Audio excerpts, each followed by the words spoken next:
When discussing destinations capable of changing the way we see the world, the same names usually come up: Thailand, Japan, Italy, or the United States. However, there is a vast country that almost no one talks about, despite its colossal size and enormous potential.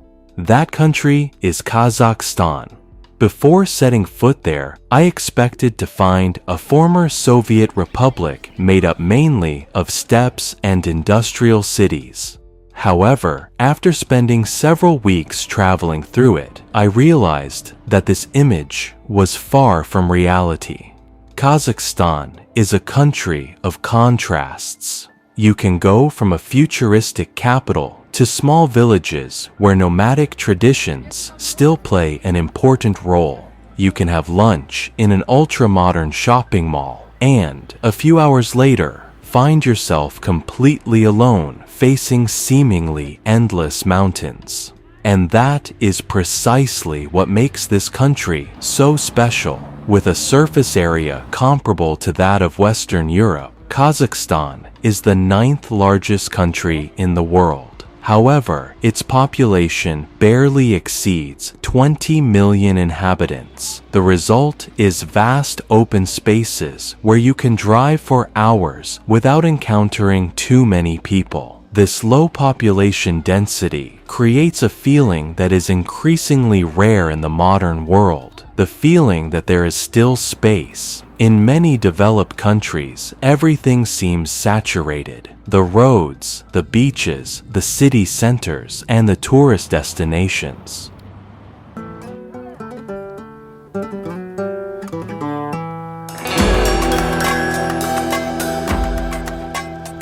Here, however, the exact opposite is often true. To understand present-day Kazakhstan, it is necessary to go back several centuries. For a long time, these lands were traversed by caravans connecting Asia with Europe. Merchants, explorers, and conquerors traveled the trade routes that crossed the region. Over the centuries, different peoples settled here.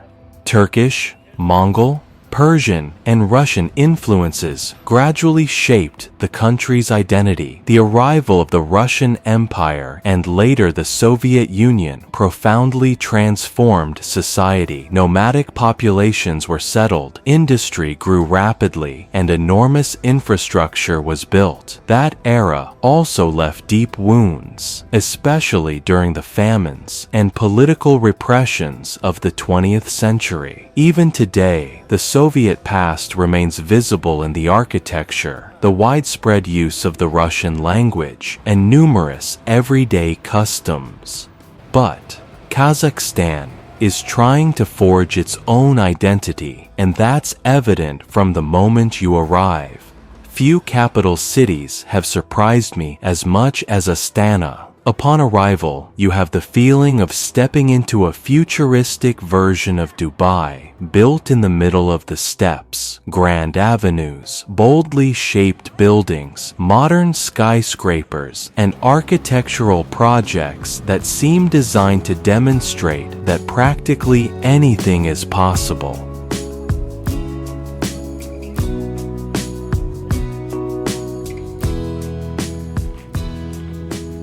Unlike many historic capitals that grew gradually over centuries, Astana gives the impression of having been conceived as a single, gigantic project. The city became the capital in the late 1990s, and since then, its growth has been extraordinary. One of the things that struck me most was the speed at which everything changes. Entire neighborhoods appear in just a few years. Infrastructure is constantly being modernized. New business centers spring up regularly. From an economic standpoint, the government has used revenues from oil, gas, and other raw materials to invest heavily in urban development. It's a model that, in some respects, resembles that of certain Gulf countries. However, unlike Dubai or Doha, the cost of living remains much more affordable. To give a concrete example, a taxi ride through downtown Astana typically costs less than €2. Shopping malls offer options for all budgets, from international brands to local shops where it's perfectly possible to update your wardrobe on a shoestring. And in traditional markets, cash is still king. Always carry some tenge, as not all stations accept cards, especially outside the main tourist areas. For entrepreneurs, investors, or remote workers, this difference is worth considering. Housing prices remain considerably lower than in many Western capitals.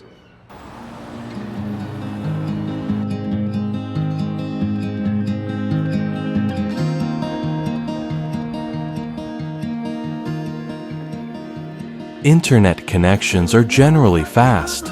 Digital payments are widespread, and ride-hailing apps work efficiently. Local taxi apps, such as InDrive or Yandex, function flawlessly and are noticeably cheaper than many of their Western counterparts. In practice, getting around the city is simple and inexpensive, although in neighborhoods farther from the center, you sometimes have to negotiate the price directly with the driver. For those interested in technology, this is one of the most surprising aspects of the country.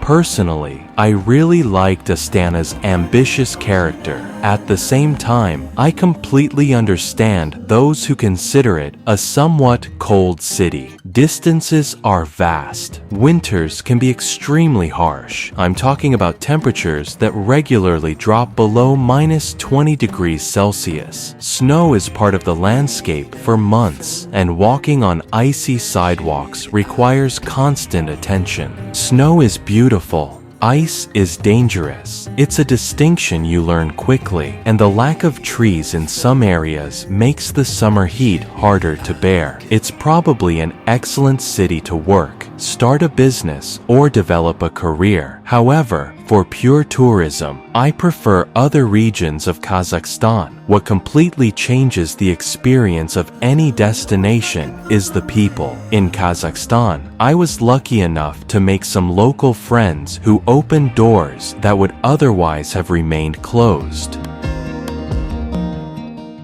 Through them, I discovered restaurants without any signs in English, markets where prices don't automatically double upon seeing a foreigner, and a hospitality that has nothing to do with the cold image some associate with the country.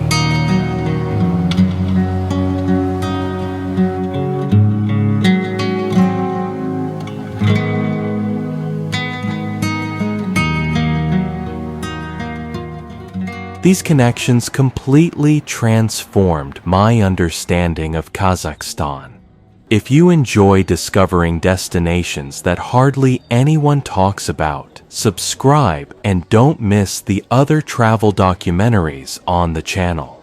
Often, the most interesting places in the world aren't the ones constantly popping up on social media.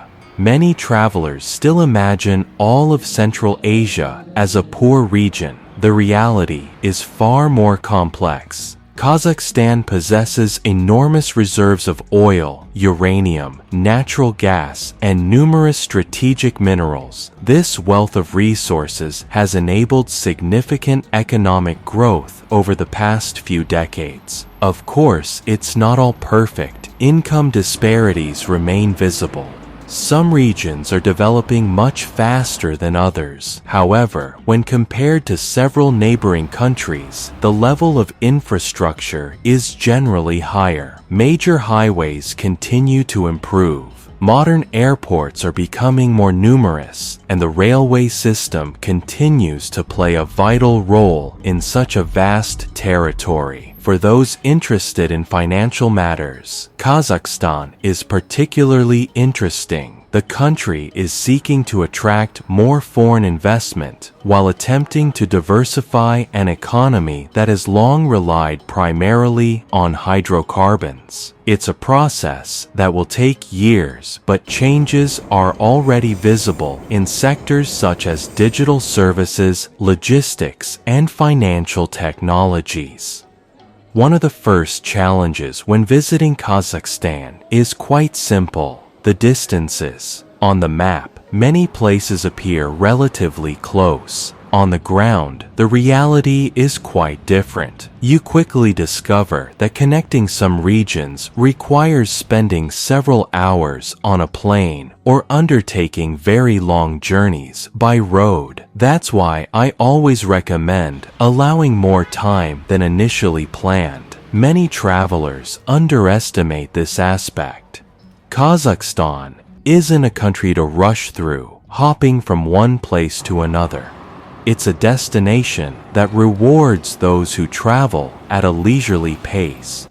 The landscapes are constantly changing. Conversations with locals become more authentic, and the experience ends up being much deeper. Between urban modernity, historical heritage, and diverse social realities, it's a country that sparks curiosity and debate.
If you want to discover other lesser-known countries with realities very different from what people usually imagine, you can subscribe to the channel and explore more original travel documentaries. There are still many amazing destinations waiting to be discovered.